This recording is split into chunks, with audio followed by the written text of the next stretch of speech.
You had the Clipse last week dropped something incredible, dropped their long anticipated album that they hit the last full length Clipse album, studio produced album, was almost 15 years ago.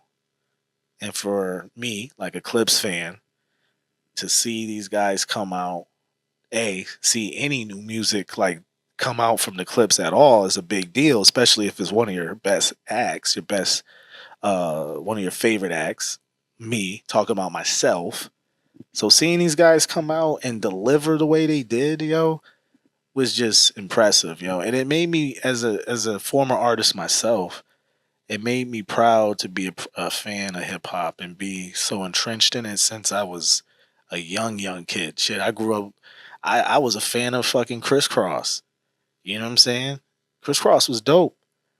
Shit, when you grew up in the '90s, you was a '90s kid. Crisscross was it in the early '90s. MC Hammer was it in the early '90s. But as far as mainstream was concerned, yeah, that shit was hip hop.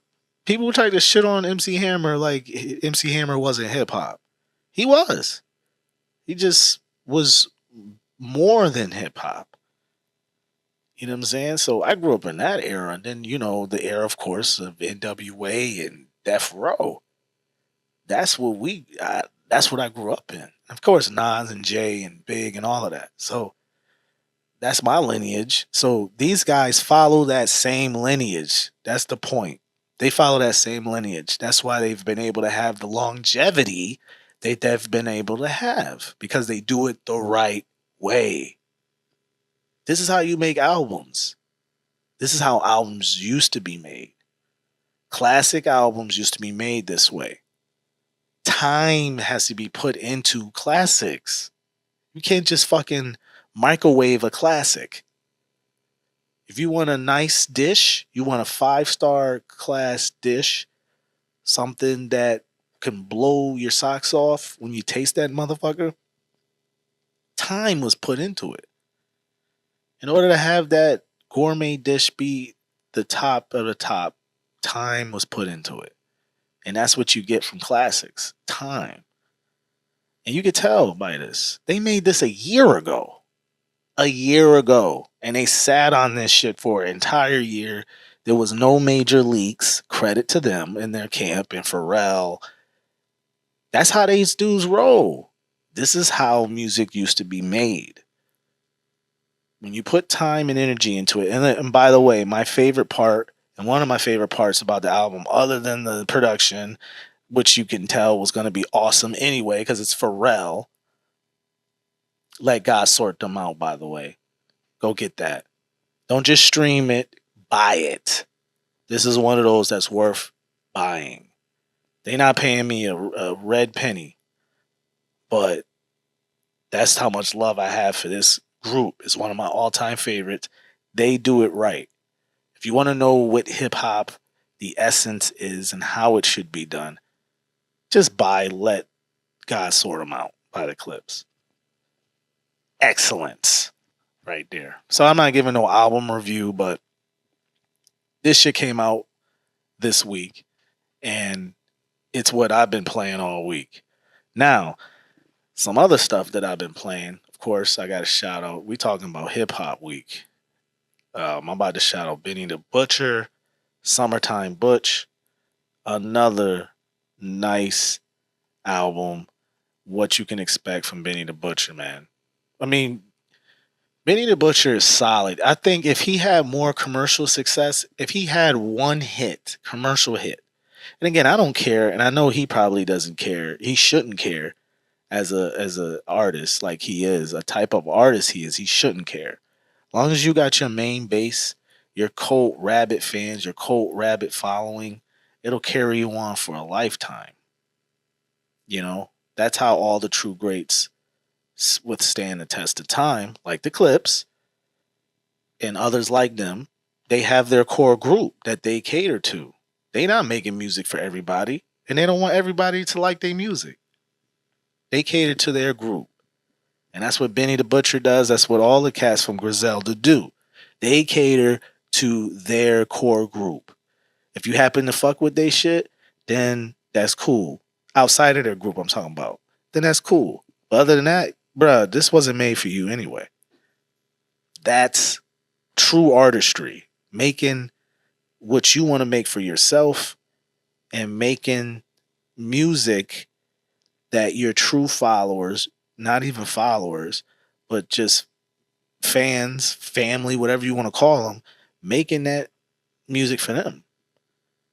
And then if everybody else want and somebody else want to come in and peek inside of the tent and be a part involved in that, then that's cool. But if not, whatever. That's true artistry to me. So Clipse, Summertime Butch 2 with Benny the Butcher, another example of great artistry. East Coast rap, you know, who else can drop that? It was pretty good. More Griselda stuff, of course. But I ain't really been listening to too much stuff. I ain't listening to Travis Scott stuff because I mean, Travis hasn't really made anything compelling for quite some time. And I'm a Travis Scott fan. I've listened to the stuff from early on, and when he was actually hot, like when he was Rodeo, and of course Astro World, and all that classic stuff that he came out with when he was actually inspired, and when he had the right team around him, he made a lot of the better his most you know his best work. And he doesn't have the same team around him and the same type of swag that he had before. You know what I mean? So the music has suffered. And I love the fact that when I was watching Elliot Wilson on that show, The Bigger Picture, and he went off and he was talking about the scams that go on with the Billboard and the system and the new rules and how that is worked out, and how Travis Scott has essentially mastered the new rules of the Billboard, the new Billboard rules, and how he's been selling merchandising packs and getting his shit off as far as his records and album sales, inflating the numbers essentially. Like, yo, buy this shirt and I'm gonna give you a CD that you're never gonna play, but that's gonna count. I only want the shirt. I don't give a shit about the CD. I want the shirt, but I'm getting the CD. And guess what? Since I bought the shirt, I technically bought the CD. And now that counts as a quote unquote album sale. I think that's horse shit. But, in the old days, that mattered because people actually used those CDs, because people had CD players. You looked around lately, you've seen any new cars in the last 5 years? Do you think the motherfuckers carry CDs players in them? No. So that Billboard rule is dumb and it doesn't make any fucking sense. So that's was just I was thinking about Jay-Z when he started shitting on Billboard like 15 years ago. I think he was on the Black Album shit now no more. I don't remember what album it was, but Jay-Z was sitting on Billboard for decades saying that it's all bullshit. All the numbers is bullshit. Not all of them essentially, but the top spots, a lot of finessing, a lot of hocus pocus behind closed doors went on to for those few artists or a couple of those artists to share to hold those spots. A lot of stuff behind closed doors happens through labels. So, you can't believe these numbers all the way, especially when the merchandise is attached to them. And Travis Scott, credit to him, man, he's hustled the goddamn system.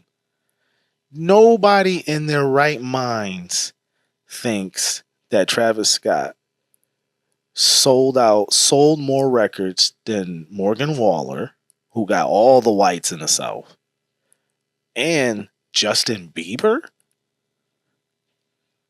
And not just outsell him, but damn near outsell him by 100 units. Come on. So yeah, I don't know. That's why I didn't. And then plus, he didn't have really anything that came out of any importance. There was no real single that caught my attention at the time. So, there was nothing really pressed. He hasn't really made any compelling music. Fiend, yeah, Fiend is hot, but that's stealing from freaking Playboy Cardi's whole swag. Like, so I don't know, man.